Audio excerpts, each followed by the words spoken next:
जय हिंद दोस्तों। अगर आपको किसी भी परीक्षा में कार्य और समय यानी वर्क एंड टाइम से इस टाइप का अगर कोई सवाल मिल जाता है देखने को, जिसमें कुछ व्यक्ति कार्य प्रारंभ करते हैं और कुछ दिन काम करने के बाद उनमें से कोई व्यक्ति कार्य छोड़कर चला जाए, ठीक है। तो ऐसे सवालों को साथियों हमें कैसे करना है, आइए देखते हैं साथियों। हमारे पास साथियों यहाँ सवाल है एक, ए और बी, ए बी और सी। सवाल है ए बी और सी किसी कार्य को क्रमशः 10, 12 और 15 दिन में समाप्त कर सकते हैं, ठीक है। यानी यहाँ पर ए बी और सी का अलग अलग समय दिया हुआ है कि वे अलग अलग समय में किसी कार्य को समाप्त कर सकते हैं।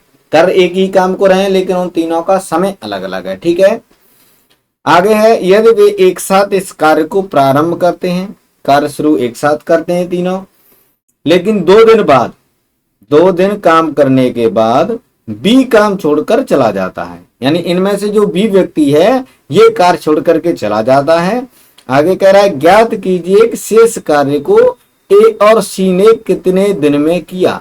यानी जब बी ने कार्य छोड़ दिया तो जो बचा हुआ कार्य है उस कार्य को ए और सी ने दोनों ने मिलकर के कितने दिन में किया, ये यहाँ पर पूछ रहा है, ठीक है।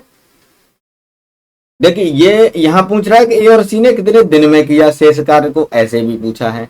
इसमें ऐसे भी पूछा जा सकता है कि था कि जो कुल कार्य है वो कितने दिन में हुआ, ठीक है। यानी यहाँ ये तो पूछ ही रहा है कि शेष कार्य को कितने दिन में किया, ये कुल कार्य की भी पूछ सकता है, यानी कुल कार्य को करने में कितने दिन समय लगे यदि 2 दिन बाद बी ने काम छोड़ दिया था, ठीक है।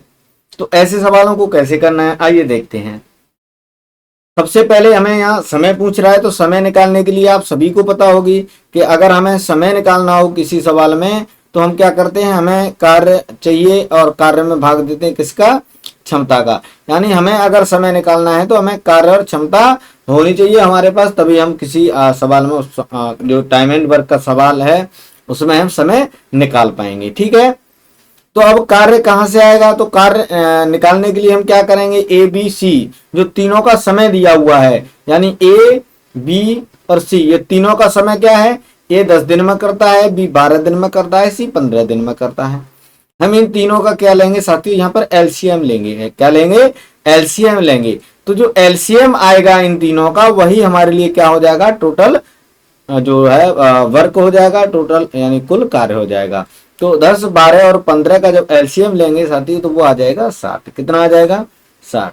तो जो एलसीएम है यही हमारे लिए क्या है, कुल कार्य है। क्या है, कुल कार्य है। अब हमें क्या चाहिए, हमारे पास कार्य आ गया। अगर कार्य आ गया तो हमें चाहिए क्षमता। क्षमता कहाँ से निकालेंगे, आपको पता है कि जब अगर हम किसी की एफिशिएंसी यानी क्षमता निकालते हैं तो हम कार्य में जो है किसका भाग देंगे साथियों, समय का भाग देते हैं। किसका देते हैं, समय का। यानी कार्य में समय का भाग देंगे तो हमारे पास एफिशिएंसी यानी कि क्षमता किसी भी व्यक्ति की आ जाएगी। तो यहाँ पर हमारे पास कार्य है 60 और तीनों व्यक्तियों की ए बी सी की अलग अलग जो है समय दिया हुआ है, ए का 10 है, बी का 12 है और सी का 15 है, ठीक है। अब हमें इनकी क्षमता निकालनी है तो क्षमता निकाल सकते हैं बहुत ही आसानी से।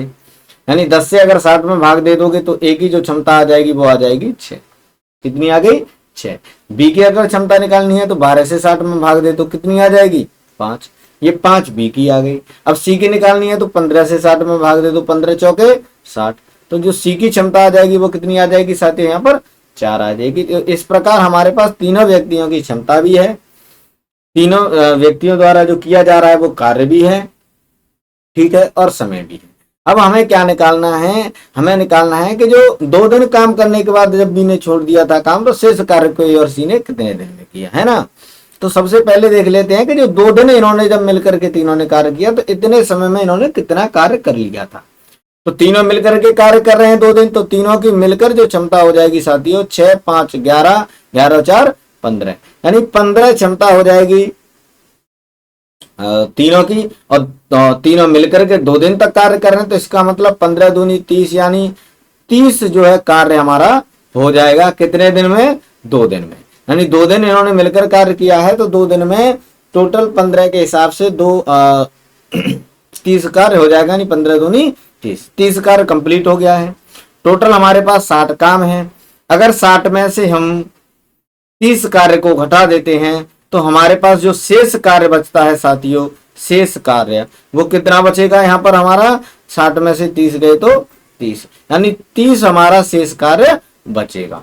अब कह रहा है कि इस शेष कार्य को ए और सी ने कितने दिन में किया, बी तो चला गया 2 दिन बाद, ए और सी ने कितने दिन में किया, तो यहाँ ए और सी की क्षमता कितनी है भाई, ए प्लस सी दोनों मिलकर करेंगे तो दोनों की क्षमता क्या है यहाँ पर, ए की 6 है और बी की सी की 4 है।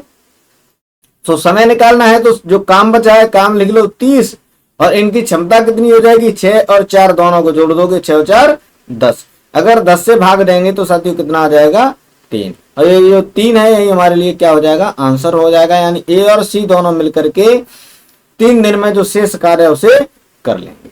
ठीक है, तो इस सवाल का जो सही आंसर होगा वो तो हो जाएगा ऑप्शन सी 3 दिन, यानी ए और सी ने कितने दिन में किया शेष कार्य को, 3 दिन में किया। कितने दिन में किया, 3 दिन में। अगर वो इसमें पूछ लेता कि टोटल कार्य कितने दिन में हुआ था, तो 3 दिन ये और 2 दिन ये किए, तो इसका मतलब टोटल कितने कुल कार्य में जो समय लगा, कुल समय लगा वो कितना लगा साथी यहाँ पर 5 दिन। कितना लगा 5 दिन।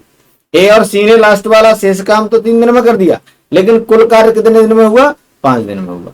तो इस प्रकार से ऐसे सवालों को बहुत ही आसान तरीके से आप कर सकते हैं, आपको कुछ नहीं करना होता है, यानी जो 2 या 3 व्यक्ति होते हैं उनकी क्षमता निकाल लेते हैं उनका, और एलसीएम लेकर के कार्य निकाल लेते हैं। ठीक है, एलसीएम में भाग देंगे, कार्य में भाग दे देंगे हम यहाँ समय का, तो उनकी क्षमता आ जाएगी, और तीनों की क्षमता लेकर के बस उसी में से हमें करना होता है। ठीक है, तो आई होप तरीका समझ में आ गया होगा। तो साथियों इसी तरीके से संबंधित एक सवाल मैं आपको दे रहा हूँ, आप इसका जो है सॉल्व करेंगे, और सॉल्व करने के बाद इसका जो भी आंसर आएगा आप हमें कमेंट सेक्शन में बता देंगे। ठीक है, तो साथियों अगर आपको ये क्लास पसंद आई है, तरीका अच्छा लगा है, तो आप हमारे इस वीडियो को लाइक और शेयर करें। अगर आप चैनल पर नए हैं तो चैनल को सब्सक्राइब कर लें, जिससे कि आने वाले जो अपडेट्स हैं वो आपको टाइम टू टाइम मिलते रहें। धन्यवाद, जय हिंद।